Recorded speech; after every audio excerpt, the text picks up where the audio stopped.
Rolando Sarraff Trujillo, also known as Rolly, my friend, my comrade in arms of 20 years ago. That's the spy that the United States allegedly got the other day in exchange for the remaining members of the Cuban Five. Now I say allegedly because here we are 4 days later, and the United States has yet to confirm the name of the person they got. Now contrast this with Alan Gross, the guy who came in on the same airplane as Rolly.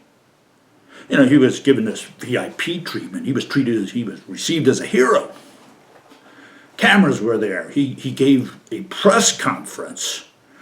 2 American flags behind him. I thought it was the president that was going to speak.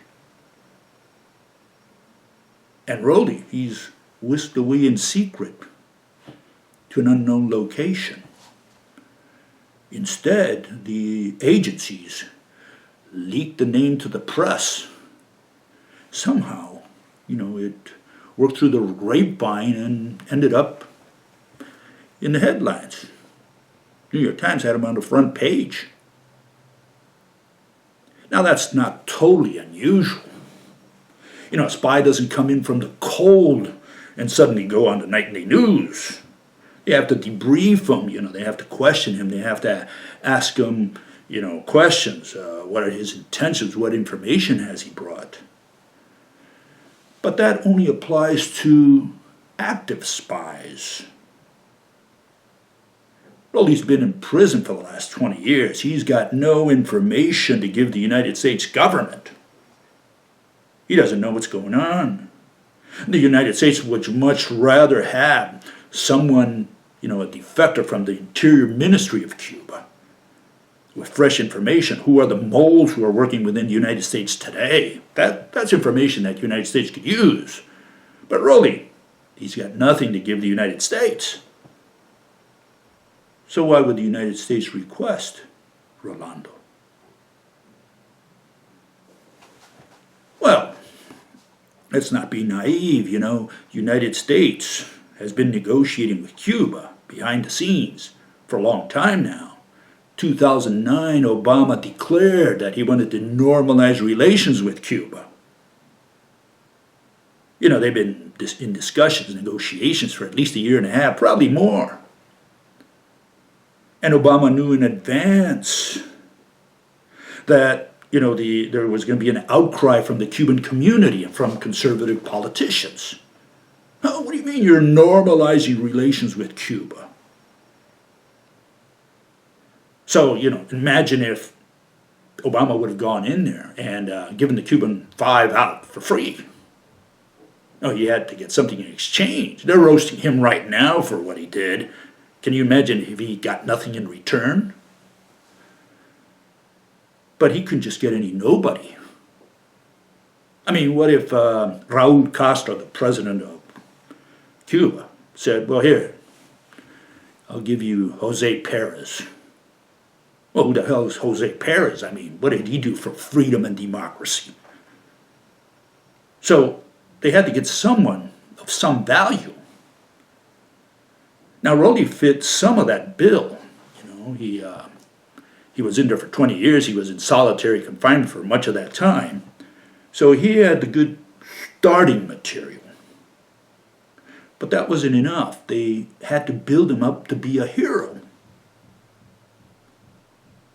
Because people would question, well, okay, so he's been there 20 years. What did he do for us?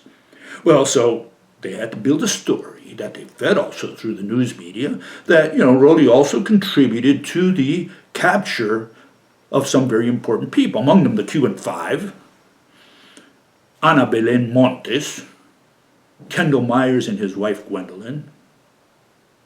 Now you might say, well, who are these people? Most people out there don't even know who these people are. But the Cubans in Miami, they know who all these people are. Babies in Miami learn to say Ana Belén Montes before they learn to say Mama. Everybody knows who these people are in Little Havana. But The Cuban Five were arrested in September 12, 1998. Ana Belén Montes was arrested September 21, 2001, 10 days after the towers. And Kendall Myers was arrested in 2009. So you say, well, how is it possible that Rolly contributed to the capture of these people if he was locked up in 1995? Well, so they had to build the story a little more, and they said, well, turns out that Rolly worked in cryptography. He gave us the codes that allowed us to monitor the discussions, the conversation between Cuba and these agents. We listened in and we were able to capture them. Well, if you look up the stories of how they captured these people, it wasn't through cryptographic codes. It was done in a different way. In fact, in the case of the Cuban Five, it says here, the crackdown was aided by the cooperation of the Cuban authorities with the FBI in 1997. The Cubans provided 175 pages of documents to the FBI, agents investigating Posada Carriles' role in the 1997 bombings in Havana. But the FBI failed to use the evidence to follow up on Posada. Instead, they used it to uncover the spy network that included the Cuban Five. Kendall Myers, based on general information provided by the FBI Diplomatic Security Service, conducted a comprehensive internal investigation that resulted in the identification of Mr. Myers by diplomatic security as the probable Cuban agent and ultimately led to his arrest. They didn't get these people through codes and much less through Rolly. But they had to build Rolly up. So the question is, who really is Rolando Sarraff Trujillo?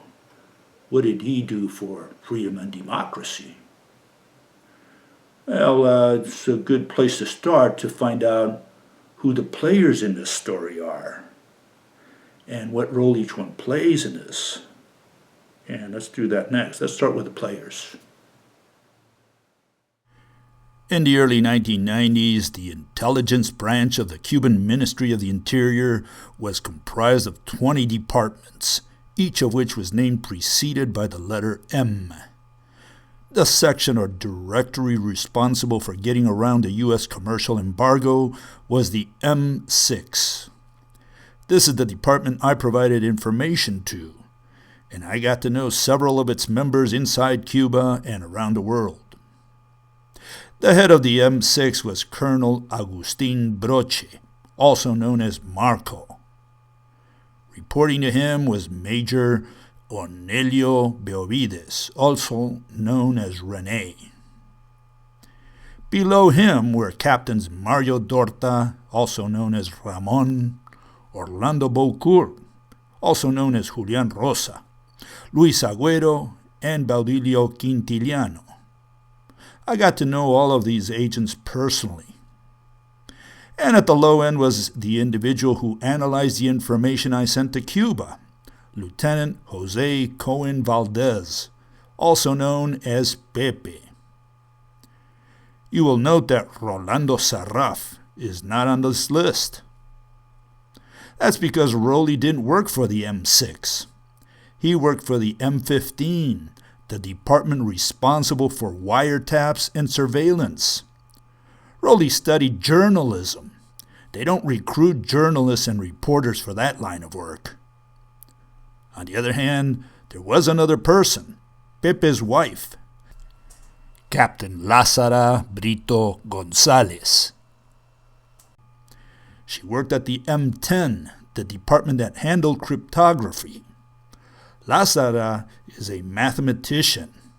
If there was someone who could have provided the U.S. with cryptographic information, it was her. But she never did. And that made the FBI and the CIA very suspicious. Why couldn't Lázara provide the agency with a crypto card that would allow them to decipher the codes Cuba used to communicate with agents in the U.S.?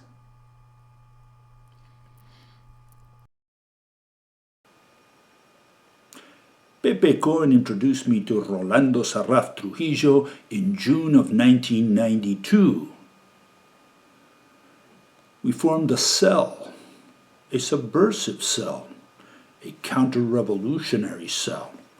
The purpose of the cell was to provide information to the CIA. The following are some of the names that Rolly and Pepe supplied me with and which I relayed to the CIA. These are Cuban agents, or people working on behalf of Cuba, moles and spies within the United States. However, the FBI and the CIA continued to believe that Pepe, Rolly, and Lázara were part of a sting operation supervised by Fidel Castro and directed at the U.S. Things only got more suspicious when the second-ranking boss of the M6, Major Onelio Benavides, also known as René, escaped from Cuba in January of 1993, landed in Dublin, Ireland, and was picked up by the CIA. The entire scenario sounded very fishy to the CIA and to the FBI. Much of what would happen in the next few months would zero in around Rolly and René.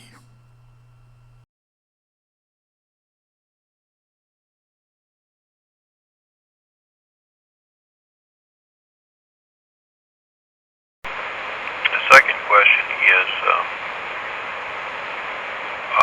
with respect to the appointment that you had for September, did you keep that appointment?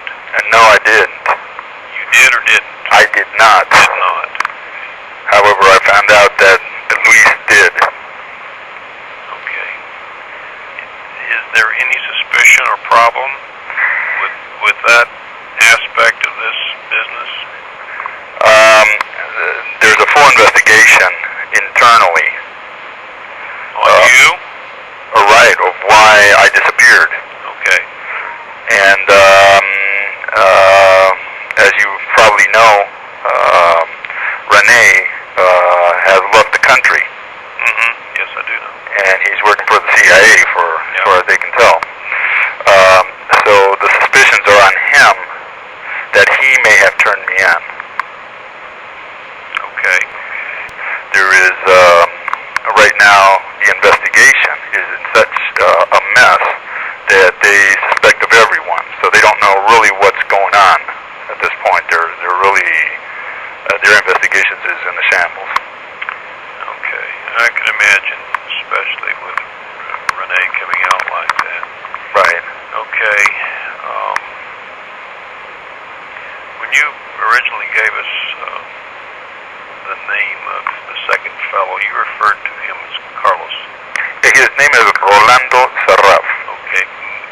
That was what I was trying to do. What is the last name?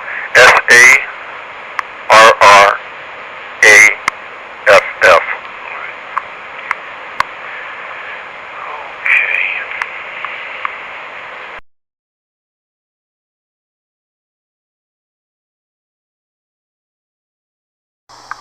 He must have at least had a question in his mind why the Cubans allowed that letter to go through.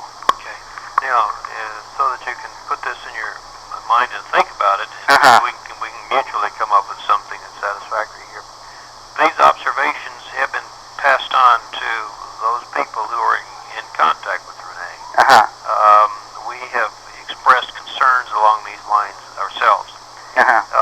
Since you're talking about the latter part of 1991, Yes. René ran into problems in January of 92. Or I think a little later than that, probably February. We're not sure when he came under suspicion, and it may be that just as you mentioned, I'm playing the devil's advocate here, he could have been kept out of the loop on some of this communication.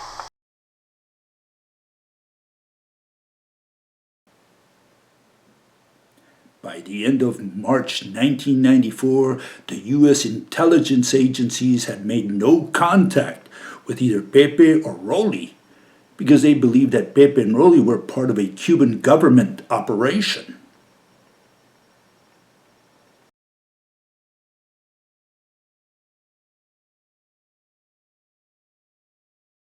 Well, we'll be doing that, especially if something positive comes from the other way. I'm hoping they'll send something besides the same old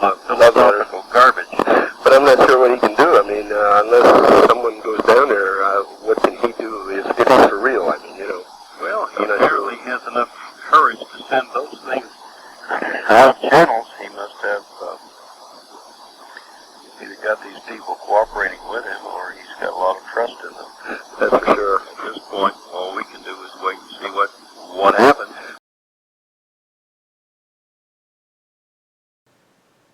It is because the U.S. agencies did not trust this trio of Cubans that they never devised a plan to get them out of Cuba.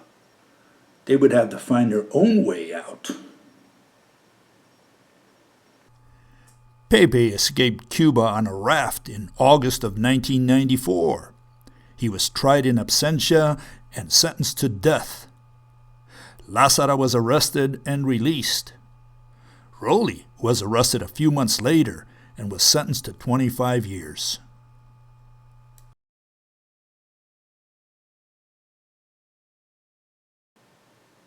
So let's first dispose of this notion that Rolly was this innocent saint, as some misinformed sources allege. Rolly was part of PR2, a cell. I was part of that cell. And our goal was to supply information, or maybe feed disinformation, to the CIA. That's why Rolly ended up in prison. He was lucky that the Cuban government didn't execute him. In the U.S., they jailed Ana Belén Montes also for 25 years, and they executed Julius and Ethel Rosenberg. Spying is not treated lightly in any country, and Cuba is no exception. Let's also dispose of the notion that the U.S. agencies trusted Rolly. They never moved a finger to get him out of Cuba in 2 years. And finally, let's also dispose of the notion that Rolly provided any information, much less of a cryptographic nature, to catch the Cuban Five, Ana Belén Montes, or the Myers. So let's lay it on the line. Rolly is being used for propaganda. He's part of a public relations campaign directed at taking the wind out of the sails of conservative groups and anti-Castro groups. He's being debriefed, being prepared to be a hero. Imagine if he would have stood next to Alan Gross at the press conference and a reporter happened to ask him, "Are you the fella who put Ana Belén Montes away?" And he would have answered, "Huh? Who's Ana Belén Montes?" Now that would have been an embarrassment for the Obama administration. In the coming weeks, Rolly will be visiting his sister, Dilma, in Spain. And the cameras will probably be there. And I'm sure the Miami press is dying to interview him. So he's got to be prepared well. The only outstanding issue in this entire ordeal is the fate of Rene. He hasn't shown up in Cuba or in Miami. Perhaps the CIA is still waterboarding him at one of their black sites.